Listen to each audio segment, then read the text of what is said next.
આજે તેજ નેત્ર ન્યૂઝની ટીમ ગુરુજી બ્રિજ કહેવાય છે તેની નીચે જે શારદાવાડી વિસ્તાર છે ત્યાં આવી પહોંચી છે. આમ તો વરસાદને લઈને ગુજરાતની અંદર લોકો ત્રાહિમામ પોકારી ગયા હતા. અનેક જગ્યાએ ભ્રષ્ટાચારના અનેક જગ્યાએ રોડ ધોવાવાના કિસ્સાઓ સામે આવ્યા હતા. ત્યારે લોકો માનતા હતા કે અમદાવાદ કે જે ગુજરાતનું ઇકોનોમિક કેપિટલ કહેવાય છે ત્યાં આવી સમસ્યાઓ નહીં હોય, ત્યાં આવો વિરોધ નહીં થતો હોય લોકો. ત્યારે આજે લાઈવ દ્રશ્યો તમને બતાવ્યો છીએ. શારદાબેનની વાડીનો વિસ્તાર છે ત્યાં તમે જોઈ શકો છો કે ખૂબ જ મોટા ભૂવાઓ પડ્યા છે. હાલ તો વાહન ચાલકોને ભારે હાલાકીનો સામનો કરવો પડી રહ્યો છે. ત્યારે અહીંના સ્થાનિકોમાં રોષ જોવા મળી રહ્યો છે. સ્થાનિકો અહીંયાના તંત્રને માંગણી કરી રહ્યા છે કે વારંવાર જે તંત્ર દ્વારા રોડ બનાવવામાં આવે છે તો કેમ ધોવાઈ જાય છે, તેમાં શા માટે ભૂવાઓ પડે છે. ત્યારે આપણે સ્થાનિકોને પૂછીએ કે શું સમસ્યા છે અહીંની શું સમસ્યા છે, શું હાલાકીનો સામનો કરવો પડે છે તમારે? હવે અહીંયા જે સામનો કર્યો પૂરેપૂરો અમદાવાદમાં દરેક જગ્યાએ સામનો કરવો પડે છે.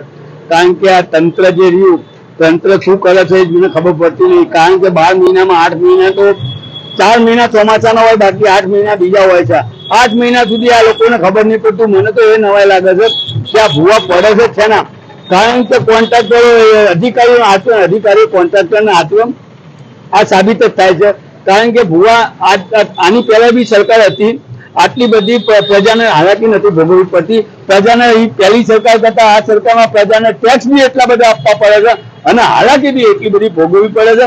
એટલે મને તો એ નવાઈ લાગે છે કે ક્યાંક આ સરકાર ઉપર પ્રજાને હેરાન કરવા માટે આ ધંધા કરતી હોય છે, પ્રજાને દબાવવા માટે આ ધંધા કરતી હોય છે. કારણ કે એક બાજુ બ્રિજ બંધ છે, એક બાજુ અહીંયા ભૂવો પડ્યો છે.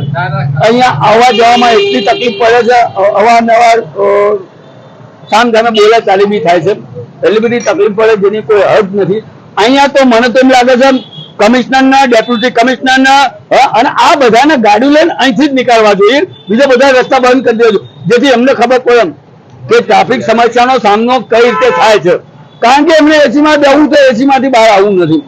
એ એસીમાં બેસે એટલે એમને તકલીફ નહીં પડતી, પણ એમના ખરેખર એમના આવા રસ્તા પરથી જ કાઢવા જોઈએ જેથી એમને પેટનું પાણી હલે તો એમને ખબર પડે પ્રજા કેટલી હાલાકી ભોગવે છે. કેટલા સમયથી આ હાલાકીનો તમારે સામનો કરવો પડે છે અને આના મુખ્ય જવાબદાર તમે કોને માનો છો? મને તો કહું છું જે 2014માં નરેન્દ્ર મોદીએ કહ્યું 2014 પછી ભારત દેશ આઝાદ થયો, 2014 પછી જ એમને હાલાકી પહોંચે છે. કેમ કે અમે હવે આઝાદીમાં આવી ગયા છીએ એટલે આ બધી હાલાકી તો અમારે ભોગવવી જ પડશે. આમ તો ગુજરાત સરકાર છે તે તેવું કહે છે કે અમે સતત વિકાસ કરીએ છીએ, અમારી સરકાર એ સંવેદનશીલ સરકાર છે. શું લાગે છે ગુજરાત સરકાર ખરેખર વિકાસ કરે છે? હા, ખરેખર ગુજરાત સરકાર વિકાસ કરે છે. કારણ કે નકલી ડોક્ટરો, નકલી શિક્ષકો, નકલી ભુવાઓ, નકલી બજેટો, નકલી સરકારી કચેરીઓ, નકલી પીએસઆઈ, હું તો એમ કહું છું અહીંથી પીએમઓ બનીને આઈએસ અધિકારીની જો મીટિંગ લઈ લે એનીથી કેવો વિકાસ જોઈએ તમારે?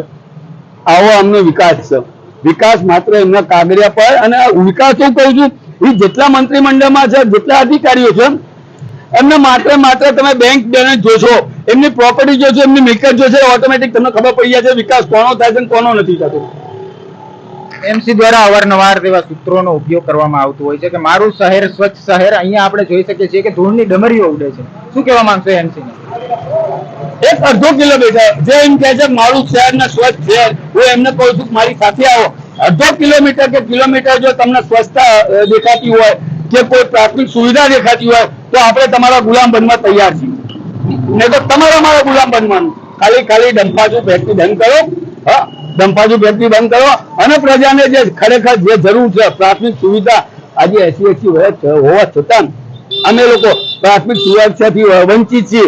ટેક્સ નો તો એટલો બધો મોજો મૂકી દીધો કે 100 રૂપિયા અમે કમાઈ છીએ તો સરકાર જ 52 થી 75 રૂપિયા લઈ લે છે. તો અમારા બચત શું કર્યું? પહેલાની સરકારમાં તો અમારે 2-5 રૂપિયા બચત થતી હતી. અત્યારની સરકારમાં તો તમે દવાખાનાથી માંડીને ટોટલી જગ્યાએ જ્યાં તમે રોટલી ખાવ તો એમાં ટેક્સ છે. આ તો ઠીક છે એમની કડે કોઈ એવું મીટર નથી ને ઓક્સિજન પર બી આ લોકો ટેક્સ લાવી દે તો અમારે શ્વાસ લેવો બી તકલીફ પડે એવું છે આ સરકારમાં. આપણી સાથે હજી એક સ્થાનિક જોડાયા છે. શું કહેશો કેટલા સમયથી આ સમસ્યાનો સામનો કરવો પડે છે? આના મુખ્ય જવાબદાર કોને માનો છો તમે? આમાં એવું છે કે આ ભયપુરા હાટકેશ્વર રોડ છે ને, અમરેવાડી વિધાનસભા છે ને, જશોદાનગર ગોરના કુવાના રોડ છે અને એક્સપ્રેસ હાઈવે જવા અને 8 નંબર જવા માટેનો મુખ્ય માર્ગ છે.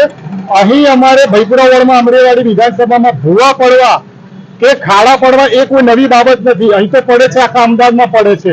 અને એવું નથી કે વરસાદમાં પડે છે, વરસાદ સિવાય પણ તમે અહીં આવો અવારનવાર ભૂવા પડતા હોય છે.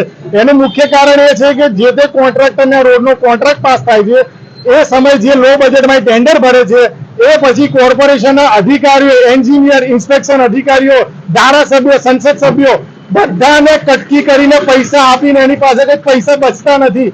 એટલે એ પૈસામાં આ કેવી ગુણવત્તાનો રોડ બનાવે, એમાં એનો વાંક એનો નથી. આ કોર્પોરેશનના અધિકારીઓ, આ નેતાઓના સિસ્ટમનો વાંક છે, જેના ભાગરૂપે આ તકલીફ પડે છે.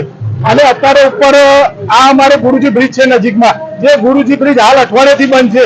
અને હાલ અમને લાગતું નથી 10 સપ્ટેમ્બર સુધી આ ગુરુજી બ્રિજ બંધ રહેવાનો છે. એટલે અહીંયા ટ્રાફિક વધારે થાય છે. અને બુલેટ ટ્રેનનું કામ ચાલે છે. આ બુલેટ ટ્રેનનું કામ તો આપણે અત્યારે આ મેટ્રોનું કામ 15 વર્ષમાં થયું અને બુલેટ ટ્રેનનું કામ તો 50 વર્ષમાં નહીં થવાનું. તે છતાં બ્રિજ એડવાન્સમાં સ્ટાર્ટિંગમાં બંધ કરી દીધો છે. અને આ રોડ પર ભૂવા પડે છે. ગાંધીનગરના તમે રોડ જો, ગાંધીનગરના રોડ પર કેમ 20-20 વર્ષ સુધી એ રોડ તૂટતો નથી? કેમ ગાંધીનગરના રોડ પર ભૂવા પડતા નથી? કેમ ગાંધીનગરની જનતા ટેક્સ ભરે છે અને અમારી અમદાવાદની જનતા ટેક્સ નથી ભરતી? એ જ ગાંધીનગરનો કોન્ટ્રાક્ટર, એ જ સિસ્ટમ, એ જ મશીનરીથી ગુજરાતના ટોટલ રોડ બનાવો, પછી તૂટે તો મને કહી દો. પણ ભ્રષ્ટાચારી અધિકારીઓની દુકાન બંધ થઈ જાય.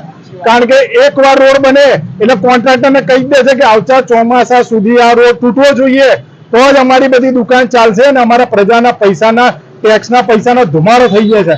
જ્યાં સુધી આ સડેલી સિસ્ટમ નહીં બદલાય ત્યાં સુધી કશો ફેર પડવાનો છે નહીં.